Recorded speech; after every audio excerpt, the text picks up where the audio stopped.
What a great day for free speech. A victory for free speech. Elon Musk, now, I don't know if you've seen this or not, he conducted this poll on Twitter. About 15 million people participated. And 51.8% said yes, let Trump back on the platform. 48.2% said no, Trump should not be allowed back on the platform. And of course, all of these celebrities, all of these SJW types are coming out of the woodwork, circling the wagons, people who made their fortune from freedom of expression. Oh, I don't know, like the producer of the queer flop film Bros, who was complaining because a group of people were making fun of his poster in Georgia at this theater in Georgia, where he had the picture of some guy's hand on another guy's butt. Freedom of expression. We must defend it. We must defend diversity and democracy. That's what they've been telling us. Well, Musk just conducted a poll on Twitter to see what the public thought about Trump being back on Twitter.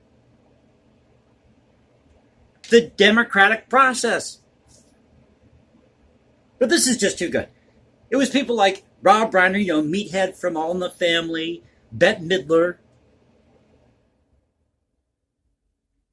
John Leguizamo from Super Mario Brothers, and Tu Wong Fu. Now, Tu Wong Fu is a great film. And this was a film that came out before you had all of this wokeness. Also starred Patrick Swayze. And Wesley Snipes, I believe, was in that movie too. Now, Musk used this phrase, vox populi, vox dei, which roughly translated from the Latin means through many people or through many, God has spoken. But here's what Rob Reiner had to say. Looking through my notes here. Rob Reiner had to say about Elon Musk allowing Trump back on Twitter. Elon Musk letting a man who led a violent insurrection to overthrow the U.S. government back on this platform, letting the lies and disinformation continue to poison the American bloodstream. Well, first of all, Mr. Reiner, Trump did not lead a violent insurrection. The only person who died that day was Ashley Babbitt, a Trump supporter who was shot and killed by a Capitol police officer. And I've been seeing a lot of this in the news lately. ABC News, NBC, MSNBC. They keep showing this clip of Trump giving a speech. The moment in his speech where he says, let's now march to the Capitol. Well, they edit something very important out of that clip and purposely edit it out. Trump said, let us now peacefully and patriotically march to the Capitol to make our voices heard. That's what Trump said. No, we're not going to include that because that would completely destroy the narrative that we're trying to create here. You people in the media, in Hollywood, are so full of it. I could flush a toilet. So who else got in on the game? Oh yeah, Mia Farrow. Mia Farrow, who starred in Rosemary's Baby. She was also married at one time to Andre Previn.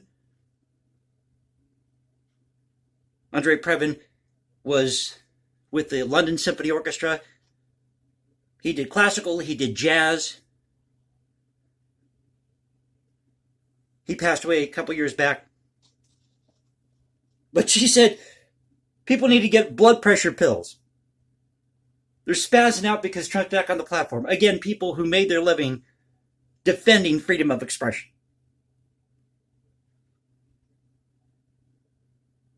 You have Michael Kelly, House of Cards, says Trump comes back to Twitter, he will bankrupt yet another one of his businesses. Later Truth S Show, or whatever it's called, Bette Midler. She said that's a tragic day for America. And then she went on to attack Musk, saying Musk is an illegal alien from apartheid South Africa who's feeling racism and hate. No, Elon Musk is trying to run a business. What have you done in the past 20 years, Bette Midler, practically nothing. These people are has-beens. They haven't had a hit in 20 or 30 years. Yeah, then we have Judd Apatow, producer of that queer flop film, Bros. Here's what he had to say. Why does Musk think a poll determines if Trump is allowed back on Twitter? But you defend democracy and freedom of expression, diversity. John Cusack, Josh Gad.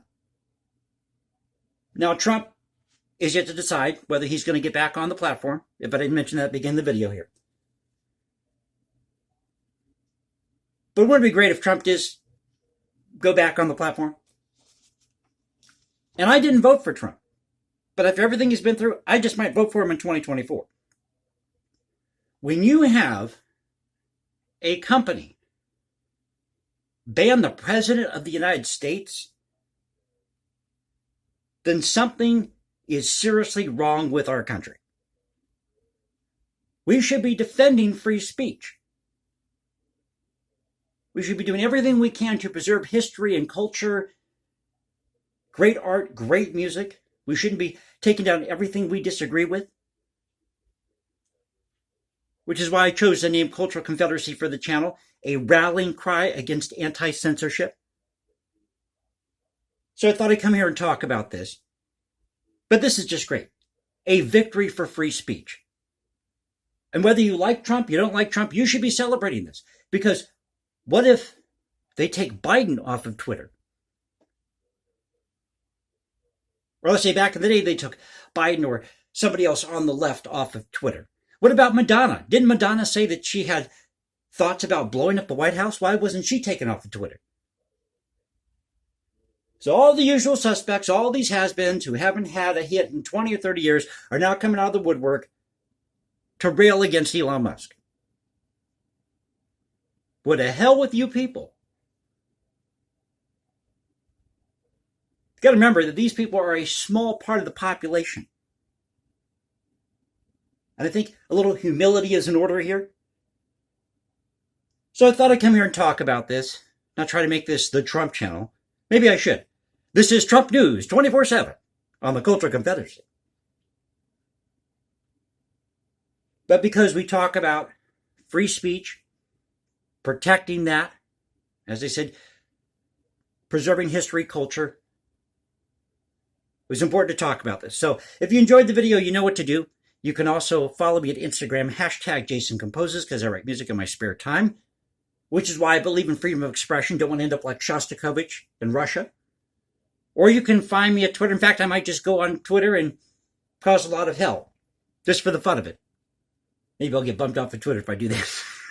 But I should. I should go on Twitter, and I should just raise hell with these people like Rob Reiner and Bette Midler.